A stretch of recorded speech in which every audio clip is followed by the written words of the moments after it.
안녕하십니까. 한반도 안보전략연구원 국제전략연구실장 김원기입니다. 오늘은 우크라이나 이전 이스라엘과 하마스 간 전쟁 등 글로벌 안보 환경에 요동을 치면서 정찰 풍선 사건으로 긴장과 갈등이 지속되어 온 미중 관계가 오히려 개선되는 조짐을 보이고 있어 이에 대해서 말씀드리고자 합니다. 미중 간 관계 개선 움직임은 왕이 외교부장의 10월 26일부터 28일간 미국 방문을 통해 더욱 뚜렷해졌는데, 왕이 중국 외교부장은 이번 방미를 통해 블링컨 국무장관, 설리반 백악관 안보부장과 회담을 갖고 오는 11월 17일 미국 샌프란시스코에 개최되는 에이펙 정상회의를 계기로 바이든과 시진핑 간 정상회담을 개최하는 데 노력하기로 합의하고 바이든 대통령을 면담함으로써 지난 6월 블링컨 미 국무장관의 방중에도 불구하고 아무런 진전이 없이 냉각관계를 유지하던 양국 관계가 해빙을 맞이할 단초를 마련했습니다.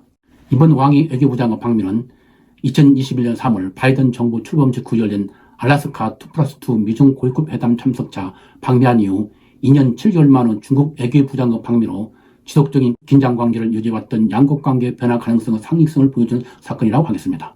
트럼프 정부 때부터 전개되어 온 미중 양국 간 패권 경쟁은 바이든 정부 들어 변함없이 지속되면서 양국 관계는 긴장과 갈등의 연속이었고, 특히 작년 8월 펠로시 한 의장의 대만 방문으로 양국 관계는 더욱 악화되었습니다. 그러나 작년 11월 인도네시아 발리에서 열린 G20 정상회의를 계기로 바이든과 시진핑 간 첫 대면 정상회의가 개최되어 양국관계 개선과 소통 강화에 합의하는 등 관계 개선의 실마리를 마련했으나, 올해 2월 중국 정찰 풍선의 미 영공 침입과 미국의 격추로 양국관계는 다시 악화되었습니다.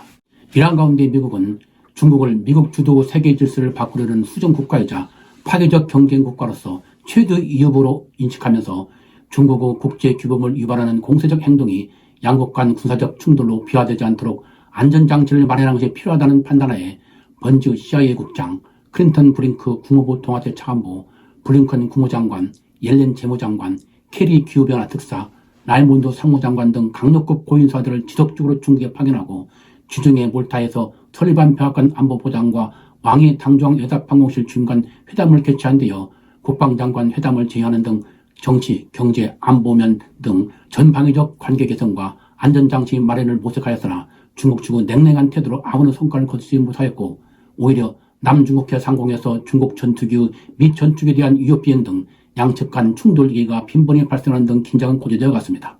중국이 미국과 관계 개선에 부정적 반응을 보인 것은 중국의 발전과 안전에 대한 최대 위협은 미국이나 이란 미국은 철학하고 있고 시간과 형세는 중국 편이라는 시진핑의 자신감에 따른 것이었습니다.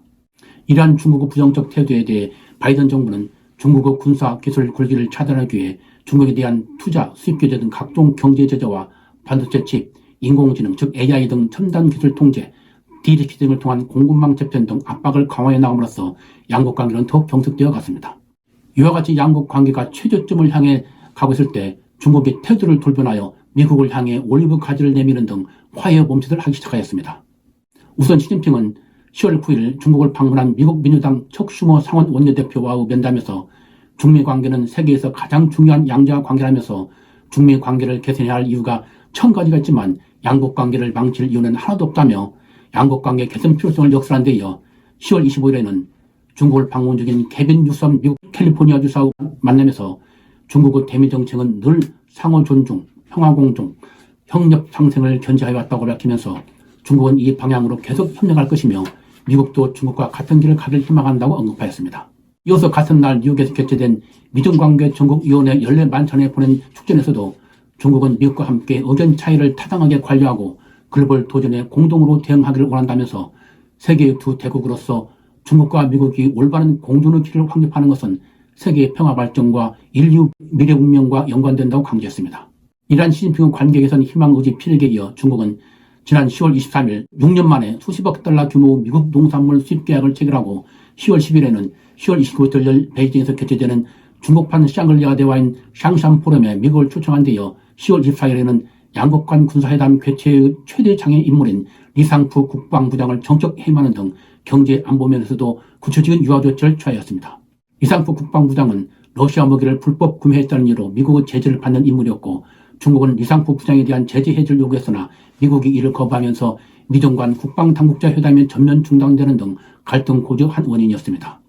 이와 같이 중국 대미 관계 개선을 위한 유화적 공세로 왕의 외교부장의 방미가 블리컨 국무장관의 방중에 대한 답방 형태로 전격 이루어진시며 이러한 중국의 유화적 자세는 10월 30일 장유사 당중앙 군사위 부주석이 짱샴 포럼 연설에서 미국과의 군사관계 발전 희망사를 표명하고 11월 2일에는 왕원빈 외교부 대변인이 그동안 거부해왔던 미국의 핵 협상 요구를 수용, 미국과의 핵 군축 회담 개최 계획을 발표한 데 이어 시진핑이 11월 3일 장쑤성 수조시에서 열린 제5회 중미 자매도시 회의에 보낸 사안에서 미중관계 발전의 중요성을 다시 한번 강조하는 등 왕이 방위 후에도 지속되는 모습을 보여주었습니다.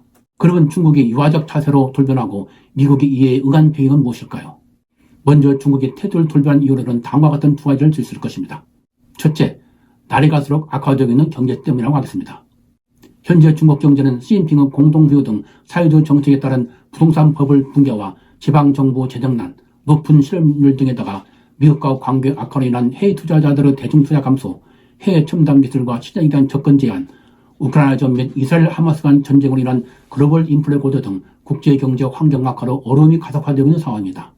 이러한 경제 난국을 맞이하여 중국은 경제 회생을 위해 모든 수단과 온갖 부양책을 추진 9월 달에 일시적인 반짝 반등을 보였으나 10월에는 다시 제조업 구매관리자 지수와 비제조업 구매관리지수가 모두 50 이하로 하락하는 등 다시 생산활동이 위축되는 모습을 보임으로써 현재로서는 백약이 묘인 상태에 직면하고 있는 시점입니다. 이러한 중국 경제의 위기의 심각성은 시진핑이 10월 24일 국가 지도자로서 전례 없는 인민은행과 국가외환관리국을 방문하고 10월 30일에는 6년 만에 전국 금융공작회의를 열어 금융위기 예방을 강조한 데서 잘 나타나고 있다고 하겠습니다. 따라서 부동산 버블 붕괴 위기와 해외 투자자들의 대중투자 감소 등을 비롯한 경제 문제를 관리하며 성장률을 본궤도에 올리는 것이 시급한 시진핑으로서는 대외관계의 핵심인 미중관계를 원만하게 관리할 필요가 절실하기 때문에 태도를 바꾼 것이라고 할 것입니다. 둘째, 국제사회에서 중국의 평화 중재자로서의 이미를 제고하기 위한 것이라고 하겠습니다. 중국은 이미 사우디와 이란 간 수교를 중재함으로써 중동 지역 내에서 평화 중재로서 이상이 제고되어 있는 중입니다. 이란 가운데 유엔 안보리에서 미래 간 대립으로 이스라엘과 하마스 간 휴전을 위한 결의안 채택이 무산되고 있어 이스라엘 하마스 간 전쟁에서 중국이 평화 중재자로서 역할을 해야 한다는 소리가 중동 지역 국가들을 포함한 글로벌 사우스에서 높아가고 있는 시점입니다. 따라서 미국과 대립으로 인한 평화를 예화하는 국가라는 이미지 손상을 피하고 먼저 미국의 손을 내밀음으로써 가자족에 대한 무차별 공격을 하고 있는 이스라엘을 옹호하는 미국보다 평화 애국이자 중재자라는 이미지를 국제사회 내에서 제고시켜 미국과 패권 경쟁에서 우위를 점하려는 의도인 것으로 평가됩니다. 한편 미국이 중국의 유화적 공세에 응한 배경은 대외정책, 특히 중동정책 실패로 인한 외교안보 부담 증가 때문이라고 하겠습니다. 미국은 대테러 전쟁에 몰두하는 사이에 중국이 강대국으로 부상하자 오바마 정부 때부터 중국 경제에 대외정책의 최우선순위를 두고 외교 및 군사 자원을 중동 지역에서 중국 견제를 위한 방향으로 재편하기 시작했으며 특히 바이든 정부는 아프가니스탄과 이라크에서 전투 병력을 모두 철수하고 걸프만 지역에 배치되어 있는 3개 패트리어트 미사일 포대, 니미티 및 아이젠하워 항모 전단과 감시 정찰 체제, 사드 등도 모두 철수시켜 중국 견제를 위해 인도 태평양 지역에 재배치하는 등 중국 견제에 올인하였습니다. 이러한 중동 지역에서의 군사자원 철수는 이스라엘과 아랍에미리트 및 사우디 수교 등 중동 국가들과 관계 개선, 이란과 사우디 수교 등으로 이제 더 이상 중동은 미국이 개입을 하지 않아도 될 정도로 안정을 찾아간다고 생각했기 때문입니다. 이러한 중동 정책에 대한 미국 시각은 2022년 국가안보전략서에서 중동 문제를 거의 언급하지 않는 데다 설리반 백악관 안보보좌관이 포로레표지 기금을 초안해 중동을 수십 년 만에 가장 조용하다고 표현했던 데서 잘 나타났습니다. 그러나 이러한 바이든 정부 중동 정책은 이스라엘과 하마스 간 전쟁 발발로 완전히 실패한 것으로 드러났습니다. 이로써 바이든 정부는 이제 인도 태평양 지역에서 중국과 경쟁, 유럽에서 우크라이나 이전, 중동에서는 이스라엘과 하마스 간 전쟁이라는 세계의 전선을 동시에 대응할 수밖에 없게 되었고 이는 외교 안보 자산의 분산이 불가피한 상황을 가져왔습니다. 이러한 초유 안보 환경에 직면한 바이든 정부는 장기적 문제인 중국 문제보다는 보다 시급한 중동 문제와 우크라이나전에 자원을 집중하기 위해 중국과 관계 개선에 나서게 된 것입니다. 이상에서 살펴본 바와 같이 미중 양국은 글로벌 안보 환경의 격변을 맞아 관계 개선에 나서고 있으나 근본적인 개선에는 한계가 있을 것으로 전망됩니다. 왜냐하면 미중 양국이 상호 깊은 불신감을 갖고 있는 데다 대내적인 정치적 압박에 작용하기 때문이라고 하겠습니다. 미국은 2024년 대선 전국의 다가옴에 따라 대중 강경 분위기가 점점 고조될 것이며 중국도 실용주의 총리였던 리크창 사망에 대한 전국민적 애도 분위기에서 보듯이 시진핑과 공산당에 대한 불신이 점점 확산되고 있어 이러한 불만을 외부로 돌리기 위해 대미 강경 자세를 취할 수밖에 없기 때문입니다. 이는 트럼프, 론 산티스 등 공화당 대선 후보 출마자들이 바이든 정부 대중 정책이 유약하다고 비판하고 있고 왕의 외교부장이 바이든 시진핑 정상회담 성사를 위해서는 작년 12월 발리에서 합의한 양 정상의 동동인식을 이행해야 한다고 주장하면서 앞날이 결코 순탄치만을 않을 것이라고 경고한 데서 잘 나타나고 있다고 하겠습니다. 이러한 근본적 한계에도 불구하고 미중 양국은 전략적 경쟁을 벌이는 가운데 발생한 우크라이나전, 이스라엘 하마스 전쟁 등 글로벌 안보 환경의 혼란을 맞아 대관계 핵심인 미중 관계를 안정적으로 관리할 수요가 상당한 만큼 에이펙 정상회의를 계기로 한 바이든 시진핑 간 정상회의를 개최할 가능성이 크다고 할 것입니다. 그리고 향후 미중 양국 관계의 안정적 발전은 미국이 중국과 전면적 경쟁, 특히 군사 경쟁에서 중국을 설득해 안전장치를 설치할 수 있느냐의 여부에 달려있다고 할 것입니다. 이제 우리는 미중 관계 변화 등 격조하는 글로벌 안보 환경을 예의주시하면서 변화에 능동적으로 대처할 전략과 역량을 확보하는 데 지혜를 모아야 할 것입니다. 오늘은 글로벌 안보 환경 변화와 미중 관계에 대해서 말씀드렸습니다. 세계 정세에 대한 시청자 여러분의 골반 위에 도움이 됐으면 좋겠습니다. 시청해주셔서 감사합니다.